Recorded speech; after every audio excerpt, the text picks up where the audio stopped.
É isso aí, estamos de volta, ao vivo. TV Horizonte, jogada de classe de 1 às 2, de segunda a sexta. Aí me acompanha no Twitter, tá? E o endereço para você, Orlando Augusto 2, tá bom? E tem reprise às 11 da noite. Quem não pode assistir, perdeu um dia a parte do programa ao vivo, reprise à noite, tranquilo, né? Vamos ver aqui quem é que está conosco. Boa tarde, Orlando Augusto. É o José Milton de Contagem.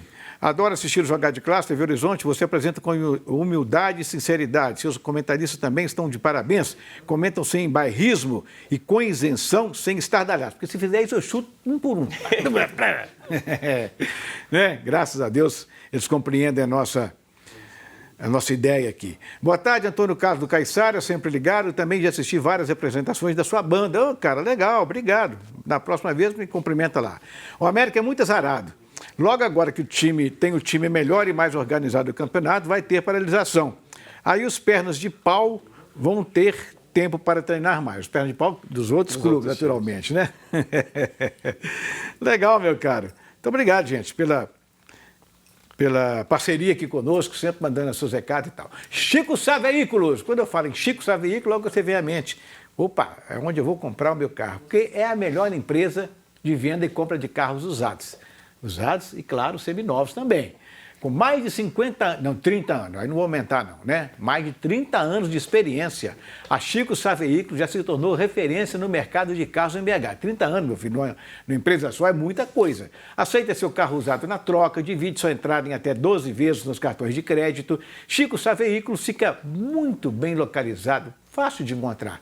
Bairro Prado, Avenida Francisco Sá, número 700. Acesse o site chicosaveículos.com.br, repetindo e confirmando, chicosaveículos.com.br.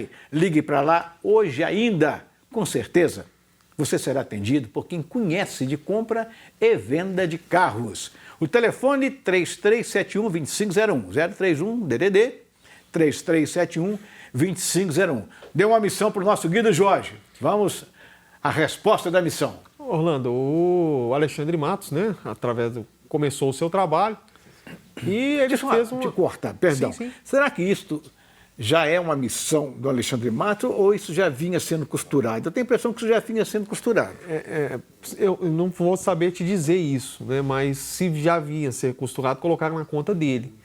Mas quando você pega, por exemplo, já vinha sendo costurado. O James Freitas, que foi um dos dispensados, foi o técnico interino do Atlético, quando a gente tinha outras pessoas, na minha opinião, mais qualificadas para tal. Então, eu não sei se já havia essa costura, não. Então, foi o goleiro... Foi o Chiquinho, né, que é o treinador de goleiro, passa pelo James Freitas, o Jorginho, que é um amigo pessoal, lamento muito, Jorginho, um abraço para você, que Deus abra as portas para você. Quem é o Jorginho lá? O Jorginho é de segurança do Atlético há mais de 20 anos, né? Aquele baixinho gordinho? Exatamente, gente de Lagoa boníssima. Santa, gente boníssima. Os jogadores adoram ele. O Chiquinho, eu entendo que já passa muito pelo próprio Sampaoli. O Sampaoli, a posição de goleiro para o Sampaoli é uma posição que ele tem os olhos muito nela, né? Que ele gosta do goleiro que trabalha. E esse não é talvez até fale bobagem, não sei, mas não seja o foco do Chiquinho.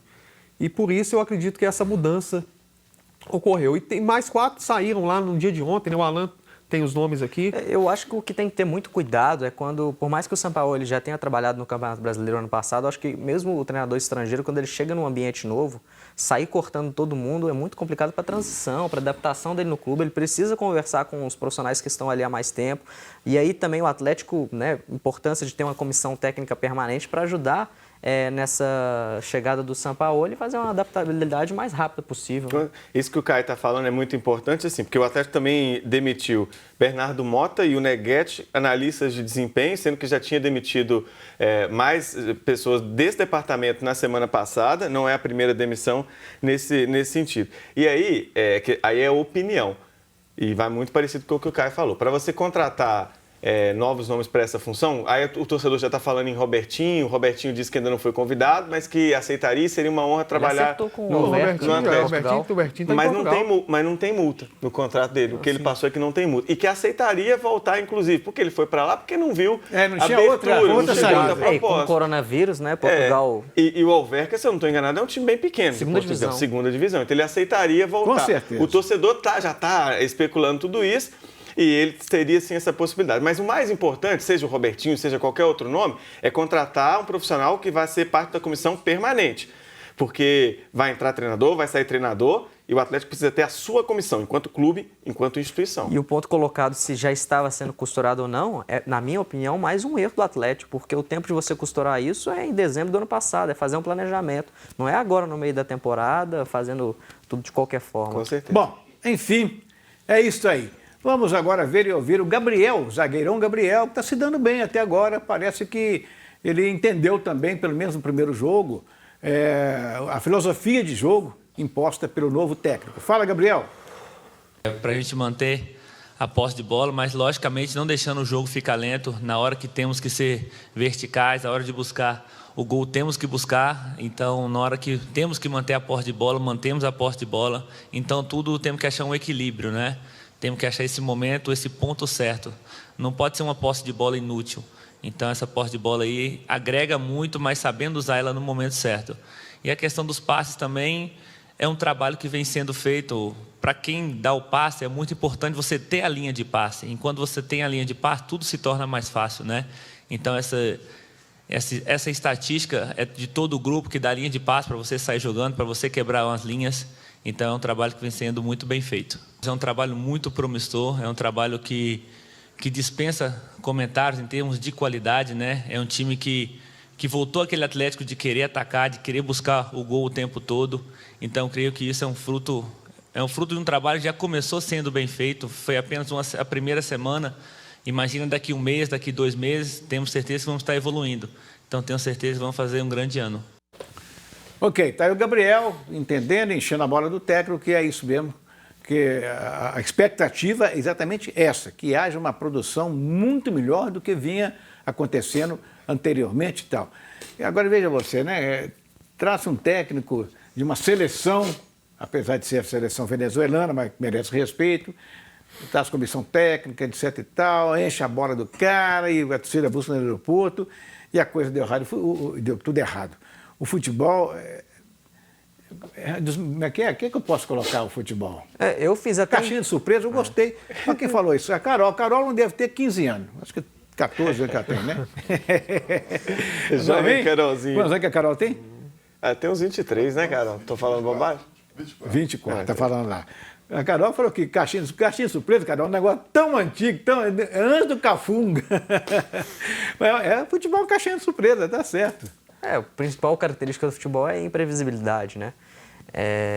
Mas, enfim, eu acho que a entrevista do Gabriel foi muito boa, ele deu um panorama interessante aí sobre o trabalho do Sampaoli.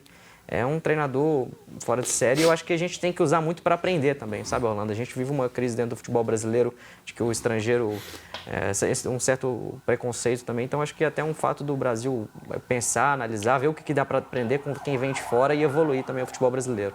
Orlando, em termos de futebol, uma caixinha de surpresa, isso é verdade, né? O futebol, tudo pode acontecer. Mas no caso específico do Dudamel, eu lembro quando ele foi contratado aqui, eu trouxe, mas pela euforia criada no momento, eu fiquei até constrangido de dar a minha opinião mais profunda. Mas eu falei, gente, é porque no caso específico do Dudamel, gente, é só analisar, no futebol é número. Os números do Dudamel, os times que o Dudamel jogou, a seleção que ele treinou, tinha média de gol de 1,5 gols por partida. Ele tem mais derrota do que vitória. É incabível você acreditar que um cara desse vai chegar e vai mudar da noite para o dia e vai ser um técnico vencedor. Não vai. É verdade. É verdade. Falar em números, nossa produção, nossa Carol, arrumou uns números aqui interessantes dos goleiros do Atlético, que estão os 3 principais, e que um deles vai sobrar, entre aspas, porque normalmente tem-se 3 goleiros, né? Sim. Às vezes até leva-se 2 goleiros para o banco de reservas. Né? Especialmente nos jogos em BH, né? Normalmente tem, na verdade, no elenco integrado, são 4. Né? Mas para viajar, 2, né? Às vezes 2 na 3. reserva, que você quer dizer? Para jogar em BH, 2 na reserva. Às vezes, por questão de custo, se leva um só para o banco, né? Quando o jogo é fora de Minas, por questão até de custo. Então vamos lá. Passes certos por jogo. Primeiro jogo no Campeonato Mineiro. Rafael, 42%. Vitor, 13%. Michael, 12,8%. Lançamentos certos, primeiro jogo no Campeonato Mineiro. Rafael, 8%. Michael 1.6, Vitor 1.0. Em todas as situações, o Rafael disparado. Isso é uma média, né? Tipo, a média dos jogos do Vitor e do Michael dá pra ver que eles tocaram muito menos na bola do que o Rafael. Ah, mas foi um jogo só. Em um jogo só, o Rafael foi obrigado que eu digo porque isso não era uma exigência, né? Mudou a filosofia. Eu acho que esses números aí, 42 passes do Rafael, gente. Se tivesse o Vitor no gol, se tivesse o Vitor no gol, no jogo dele do Vila Nova, com certeza aumentaria isso aqui. Sim, também. porque já é outra filosofia de jogo. Pois é. E a escolha do Sampaoli mostra que, pelo menos neste momento, ele sentiu mais confiança para esse jogo, para esse início de jogadas, para o cara ser o dono desse início de jogadas no Rafael. Essa e não filosofia no de Vitor. trabalho no Rafael. Pois é. Que também não é perfeita, não. Tá muito que melhorar. O Vitor, historicamente, nos assustou. O Vitor, historicamente, os treinadores que já passaram no Atlético falam que ele sempre teve essa deficiência de jogar com os pés. Sim. O Vitor é de uma outra característica de goleiro, em que o lance mais importante com o pé do Vitor é a defesa que ele fez no jogo contra o Tijuana, que aí é defesa com o pé. Mas o Vitor saindo do gol com chutão, a gente tem vários lances que o Vitor falha nisso. Só para contribuir no debate, Orlando, eu estava escutando outro dia uma aula do Arthur, ex-goleiro do Cruzeiro, que estava em Portugal, depois na Chapecoense. Eu acho que dos três, o mais alto é o Michael, não é? Sim, o Michael ele tem mais de 1,90 m. E ele tava Eu acho que pela própria foto que está aqui. Fecha aqui na sua foto aqui, a gente vê que a compleição física, tá certo? Isso. Fecha aqui para mim, por favor. Fecha Aí eu queria só dar uma explicação mais técnica para o telespectador, que quando o goleiro é alto, com mais de 1,90 m, ele tem dificuldade de se locomover para poder fazer a saída de bola de uma ponta da área até a outra. E o Arthur estava falando isso, que um goleiro alto, para sair jogando com os pés, para ter essa mobilidade, é mais difícil. E ele deu até o exemplo quando ele jogava com o Júlio César, que era o goleiro da Seleção Brasileira, os dois jogaram juntos no Benfica. Ele não conseguia fazer esse tipo de saída de bola. O Júlio César, já pela altura menor, conseguia. Então, uma observação Muito bem. interessante. Então é o seguinte, o que o Atlético está fazendo, um pouco diferente talvez dos demais clubes aqui da capital, é de que o Atlético vai ficar unicamente em busca de treinamento, de coletivos e tal, né, para que haja entrosamento. Acho, e daqui a pouquinho eu quero a resposta dos meus companheiros, que eu vou chamar o intervalo, acho que alguns jogadores já começam, apesar de um jogo só, entre aspas, um jogo só, já mostraram que estão em baixa, que tem que trocar de clube. Um deles é o Ricardo Oliveira. Talvez, apesar do gol de Santos é outro, eu tenho a impressão que o Sampaoli vai pedir dois, batendo lá o Tardelli. Ainda assim, com o Tardelli, ele vai pedir um ou dois. Um está vindo aqui, é o menino lá da... não, o Léo Senna não é atacante. O atacante? Roger Guedes, né?